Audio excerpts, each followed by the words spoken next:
अलंकार।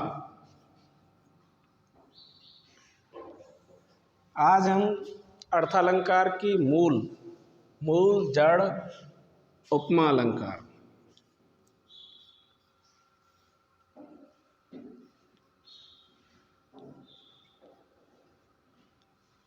उपमा का शाब्दिक अर्थ होता है तुलना या समानता।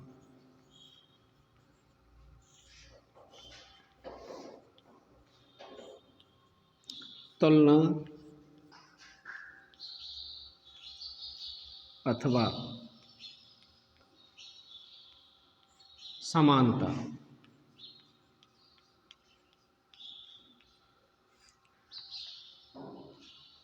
परिभाषा होती है इसकी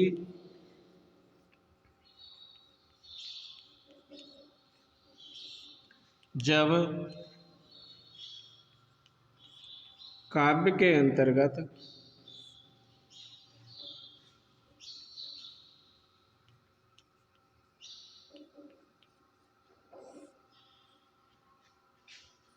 एक वस्तु की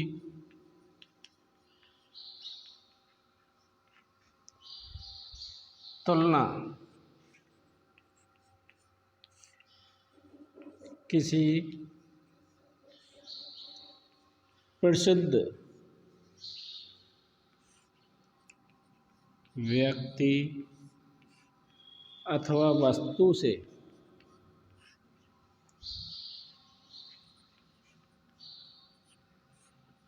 की जाए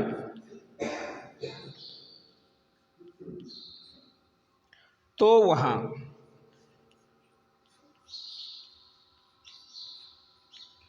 उपमा अलंकार होता है।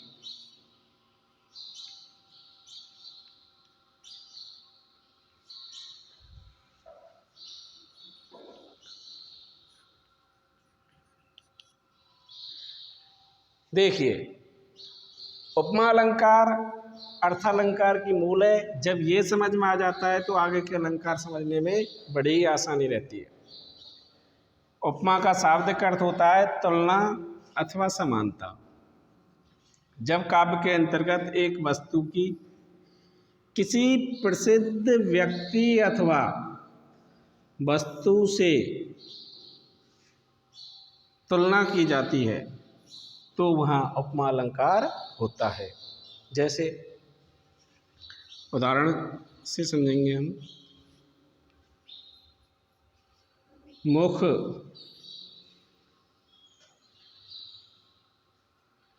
कमल के समान सुंदर है।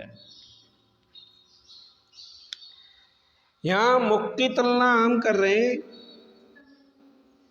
कमल के पुष्प से। कमल का पुष्प कैसा होता है? सुंदर।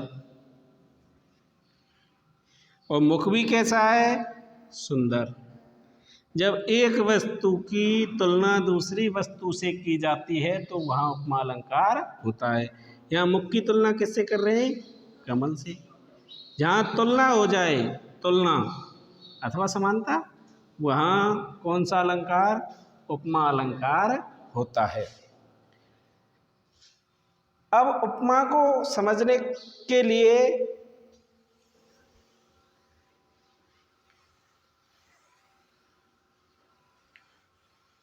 देखो, उपमा के जो अंग होते हैं वो 4 अंग होते हैं।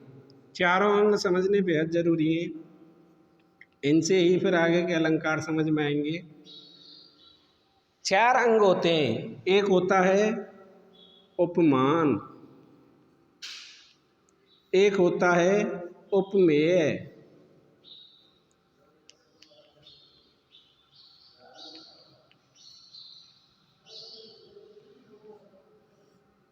तीसरा होता है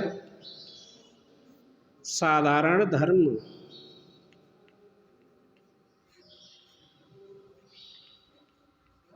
तीसरा होता है साधारण धर्म और चौथा होता है वाचक शब्द। अब देखिए हमारे काव्य में ऐसी पंक्तियां तो आएंगी नहीं, मुख कमल के समान सुंदर है, जब हम पद्यभाग पढ़ेंगे। जब पद्यभाग हम पढ़ेंगे तो मुख कमल के समान सुंदर है ऐसे नहीं आएगा, आएगा वहाँ तो पद्य की पंक्ति आएंगी और तब पहचान करनी है। अब उस पहचान को हम कैसे कर सकते हैं वो मैं आपके लिए बता देता हूँ। यहाँ देखिए उपमान, उपमान होता है अप्रस्तुत, जिससे, बिल्कुल साधारण शब्दों में बता रहा हूँ आपके लिए, जिससे तुलना की जाती है। यानी जिससे तुलना की जाए वो क्या होता है, उपमान। दूसरा है उपमेय, जिसकी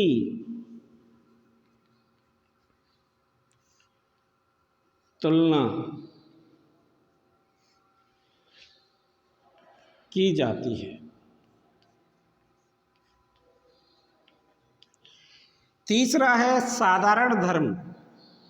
साधारण धर्म क्या होता है, उपमान और उपमेय, उपमान और उपमेय की समान विशेषता बताए, कि समान विशेषता बताए। और चौथा होता है वाचक शब्द। वाचक शब्द होते हैं पहचान के शब्द, पहचान के शब्द। एक बार पुनः समझिए, उपमा, उपमा अलंकार का शाब्दिक अर्थ होता है तुलना अथवा समानता। यानी दो वस्तु व्यक्ति किसी न किसी के बारे में आपस में क्या हो रही होगी, तुलना, और जहाँ तुलना हो वहाँ अलंकार उपमा अलंकार।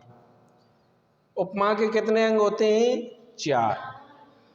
चार अंगों में उपमान उपमेय समझ में आना चाहिए सबसे पहले। यदि उपमान उपमेय समझ में आते हैं तो हम आगे रूपक भी समझ सकते हैं, आगे उत्प्रेक्षा भी समझ सकते हैं, और कई अलंकार ऐसे हैं जो उपमान उपमेय पर ही आश्रित है। उपमान, जिससे तुलना की जाती है वो क्या होता है, उपमान। उपमेय, जिसकी तुलना की जाती है, जिसकी तुलना की जाती है वो क्या होता है, उपमेय। अब उदाहरण पर आइए एक बार। मुख कमल के समान सुंदर है, यहाँ किसकी तुलना किससे की जा रही है, मुख की तुलना कमल से। तो जिससे तुलना करते हैं वो क्या होता है, उपमान। अब यहाँ किससे तुलना की जा रही है, कमल से, तो कमल क्या हो गया, उपमान। एक चीज। दूसरी चीज देखिए, उपमेय, जिसकी तुलना की जाती है, जिसकी तुलना की जाती है वो क्या होता है, उपमेय। अब जो उपमेय है यहाँ किसकी तुलना की जा रही है, मुख की, तो मुख क्या हो गया, उपमेय। उपमान उपमेय, जिससे तुलना करते हैं, किससे तुलना कर रहे हैं, कमल के पुष्प से, तो कमल का पुष्प क्या हुआ, उपमान। उपमेय, जिसकी तुलना की जाती है, किसकी तुलना कर रहे हैं, मुख की, तो मुख क्या हो गया, उपमेय। अब देखिए साधारण धर्म क्या होता है, उपमान और उपमेय, यानी उपमान और उपमेय दोनों की समान विशेषता बतलाए। अब इसमें ऐसा शब्द कौन सा है जो मुख की और कमल की दोनों की समान विशेषता बतला रहा है, सुंदर। मुख भी कैसा है, सुंदर, और कमल का फूल भी कैसा है, सुंदर। तो साधारण धर्म क्या हुआ हमारा, साधारण धर्म सुंदर, ये हो गया साधारण धर्म। अब देखिए सबसे बड़ी बात, मैंने पहले ही बता दिया है, इतना आसानी का उदाहरण हमारे लिए नहीं आएगा बिल्कुल सीधे मुख कमल के समान सुंदर नहीं, हमें पद्य भाग में ढूंढना है जब हम किताब शुरू करेंगे। तो पद्य भाग में पता कैसे लगेगा कि ये अलंकार है, क्योंकि अर्थ हम पर होगा नहीं और अर्थ हो जाएगा तभी तो पता लगेगा कि इसमें ये अलंकार है। अब अर्थ ना होते हुए भी हम पता कैसे लगा सकते हैं? वैसे सबसे अच्छा तरीका अर्थ करने के बाद है, लेकिन जो ये वाचक शब्द होते हैं ना, ये पहचान के शब्द होते हैं, ये बता देते हैं कि कौन सा अलंकार है। तो वाचक शब्द मैं आपके लिए यहाँ लिख देता हूँ, इन्हें मिटाकर।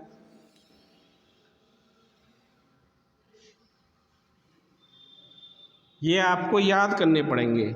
सा, सी, से, सम, सरिस, सदृश, समान, ऊपर लिख रहा हूँ, एव, तुल्य, यथा, ज्यों, जैसे, आदि। देखिए अब वाचक शब्द जो है हम पर कुछ भी नहीं आता है, हमने अलंकार का सब कुछ परिभाषा भी भूल गए, सब कुछ भूल गए। बस इतना पता लगना चाहिए तुलना हो रही है अथवा नहीं। पहली बात, एक तो तुलना हो रही है कि नहीं ये आना चाहिए। दूसरी बात, इनमें से एक ना एक शब्द हमें मिलेगा, एक ना एक शब्द हमें मिलेगा। कैसे मिलेगा देखिए मैं बता देता हूँ। सा मिल सकता, सी, से, सम, सरे, सदृश, समान, एव, तुल्य, यथा, ज्यों, जैसे, जिमि, तिमि, और भी हैं लेकिन महत्वपूर्ण ये ही हैं। अब देखिए मुख क्या था? उपमेय। कमल क्या है? उपमान। साधारण धर्म क्या है? सुंदर। अब वाचक शब्द कौन सा दिख रहा है? समान। इससे ही पता लग गया तुलना हो रही है, और तुलना हो रही है तो कौन सा? उपमा अलंकार।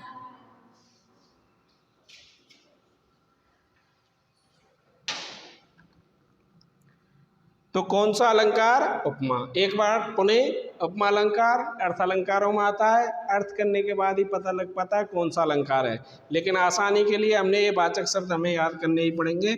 सा, सी, से, सम, सरे, सदृश, एव, तुल्य, यथा, ज्यों, जैसे, जिमि, तिमि आदि। शाब्दिक अर्थ तुलना अथवा समानता।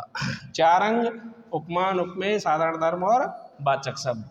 जिससे तुलना की जाती है उपमान। कमल से तुलना कर रहे हैं, कमल क्या हो गया? उपमान।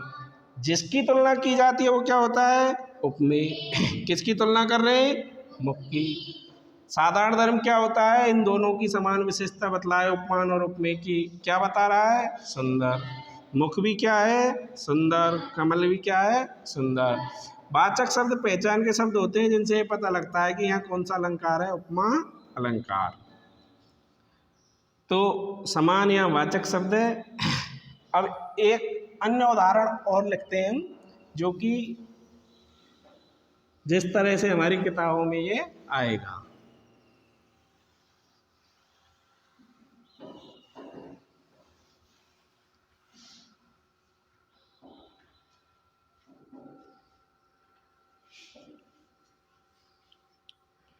हरिपद कोमल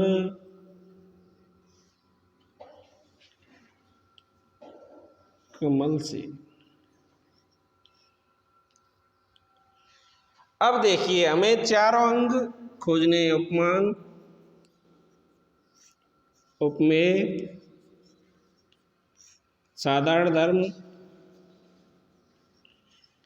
और वाचक शब्द। हरि, श्री हरि के पैर। हरिपद यानी श्री हरि विष्णु के पैर।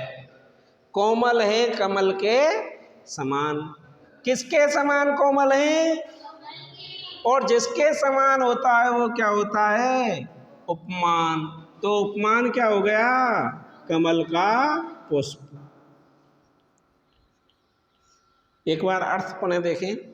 हरिपद कोमल कमल से, श्री हरि विष्णु के पद यानी पैर कोमल हैं कमल के समान, कमल के पुष्प के समान। श्री हरि के पैर किसके समान कोमल हैं? और जिसके समान होते हैं वो क्या होता है? उपमान। तो यहाँ कमल क्या हो गया? उपमान, पहली चीज। दूसरी चीज देखिए, हरिपद किसके पैर हैं? श्री हरि के पैर। और जिसकी तुलना की जाती है, जिसकी तुलना की जाती है वो क्या होता है? उपमेय। दो चीजें हमारी सामने आ गई हैं। श्री हरि के पैर कोमल हैं कमल के पुष्प के समान। अब साधारण धर्म की बात आती है। कमल यानी उपमान और उपमेय दोनों की समान विशेषता क्या है? कोमल। कमल का पुष्प कैसा है? कोमल। श्री हरि के पैर भी कैसे हैं? कोमल। तो कोमल क्या हो गया? साधारण धर्म।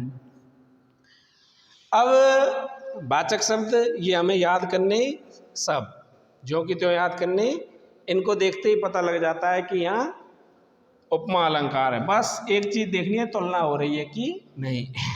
तो से क्या हो गया? वाचक शब्द। चारों पद हमें मिल गए। चार अंग होते हैं हमारे पास, चारों अंग हमारे सामने हैं। हरिपद कोमल कमल से। कमल क्या हो गया? उपमान। हरिपद क्या हो गया? उपमेय। दोनों की समान विशेषता क्या बतला रहा है? कोमल। कोमल क्या हो गया? साधारण धर्म। और से क्या हो गया? वाचक शब्द। एक उदाहरण और लेते हैं।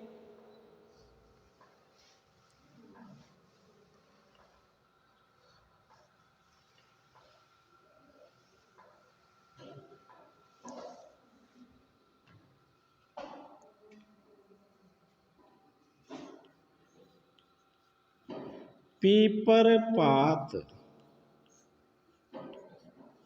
सरस मन डोला।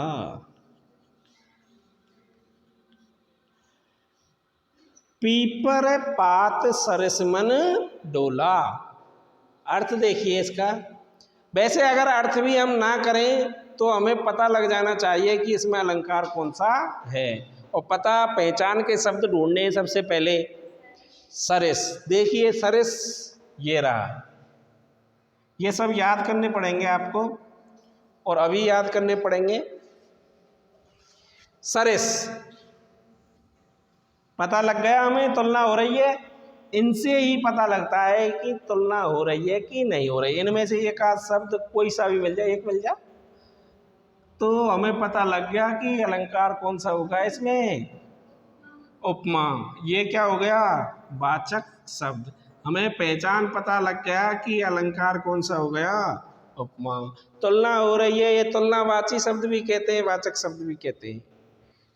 अब वाचक, हमें ये तो पता लग गया कि उपमा अलंकार है, लेकिन अब हम और अंगों को भी देखते हैं। पीपर पात, पीपल के पत्ते के समान।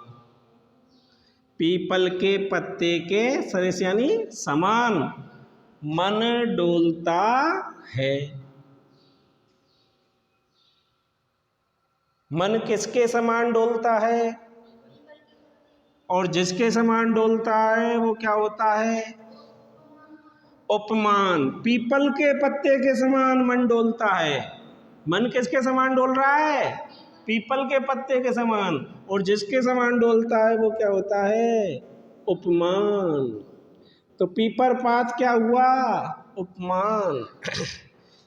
वाचक शब्द हमने पहले ही बता दिया। अब कौन डोल रहा है? मन। ये क्या हो गया? उपमेय। जिसकी तुलना की जा रही है, मन की तुलना ही तो कर रहे हैं हम पीपल के पत्ते से। उपमेय। और डोला, डोला यानी घूमता रहता है, मन स्थिर नहीं रहता। और पीपल का पत्ता वृक्ष से अलग होने के बाद स्थिर नहीं रहता है, अभी यहाँ थोड़ी देर वहाँ, थोड़ी देर बाद वहाँ। इसी प्रकार मन की गति है, मन भी स्थिर नहीं रहता है। तो साधारण धर्म क्या हुआ? डोलना। अब उपमा अलंकार को सबसे पहली चीज हमें वाचक शब्द याद करने हैं। सबसे पहली प्राथमिकता वाचक शब्द, और दूसरी प्राथमिकता इन्हें खोजते समय, उपमा अलंकार को खोजते समय एक चीज और ध्यान रखने की है कि तुलना हो रही है अथवा नहीं। अगर तुलना हो रही है तो कौन सा अलंकार? उपमा। और तुलना नहीं हो रही है तो फिर कहीं अन्य हमारा दिमाग लगाएंगे। अब मैं उपमा के साथ और दो अलंकार आपके लिए बताता हूँ एक उदाहरण के माध्यम से, फिर आगे हम उन पर और विस्तार से चर्चा कर लेंगे। लेकिन पहले यही मैं एक चीज समझाना चाहता हूँ।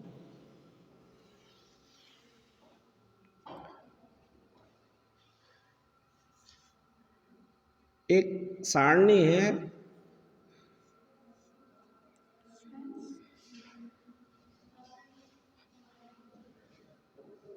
जैसे मुख,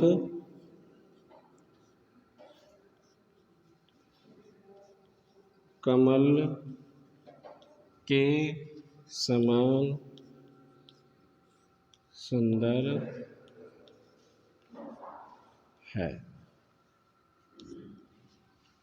एक उदाहरण, मुख मानो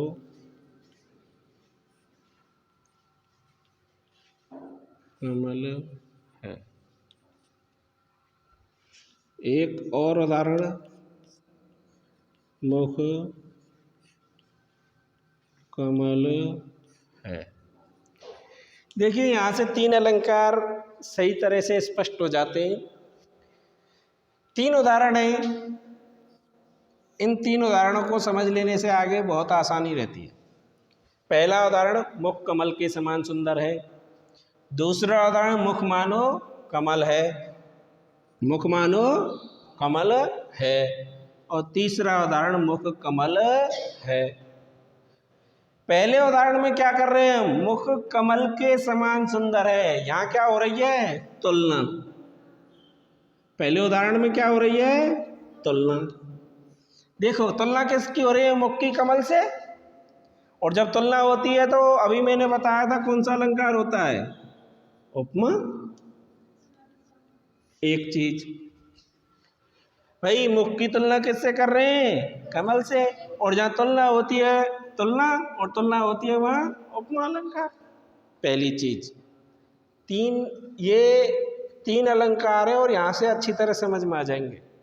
एक ही जैसा उदाहरण है, थोड़ा अंतर है और अंतर से ही स्पष्ट होगी चीजें।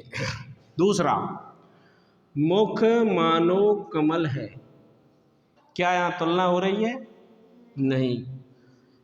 यहाँ मानो शब्द आया है और मानो शब्द में हो रही है संभावना।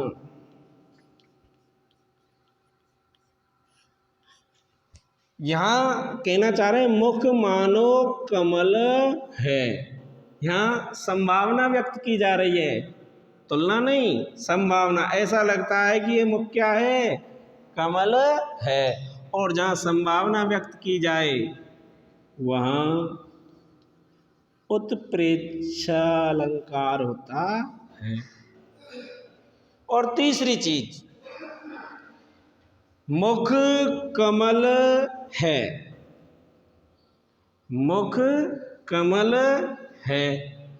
यहां ना ही तो हम तुलना कर रहे हैं, खाए वाचक शब्द इसमें, ये उत्प्रेक्षा का वाचक शब्द है, संभावना व्यक्त हो रही है। वैसे भी यहाँ मुख मानो कमल है, ऐसा लग रहा है कि मुख मुख नहीं है, क्या है? कमल है। और यहाँ क्या कह दिया? मुख कमल है। ना यहाँ तुलना है ना यहाँ संभावना है, सीधा आरोप कर दिया कि ये मुख मुख नहीं है, क्या है? कमल है। आरोपित तो हो रहा है, मुख कमल है, सीधा कह दिया कि ये मुख मुख नहीं है, क्या है, कमल है। तो यहाँ क्या कर दिया हमने, आरोप। और जब आरोप किया जाए तो वहाँ रूपक अलंकार होता है। तीन चीजें एक जैसा उदाहरण, थोड़ा थोड़ा अंतर, इसमें तुलना होगी तो उपमा अलंकार, संभावना होगी तो उत्प्रेक्षा। और जब आरोप सिद्ध हो जाए कि मुख मुख नहीं है, क्या है, कमल है, तो वहाँ अलंकार होता है रूपक अलंकार। हमें उपमा अलंकार के वाचक शब्द याद करने हैं। उत्प्रेक्षा अलंकार, इसके भी वाचक शब्द हैं, लेकिन रूपक अलंकार के वाचक शब्द नहीं होते, इसका अर्थ करने पर ही पता लग पाता है।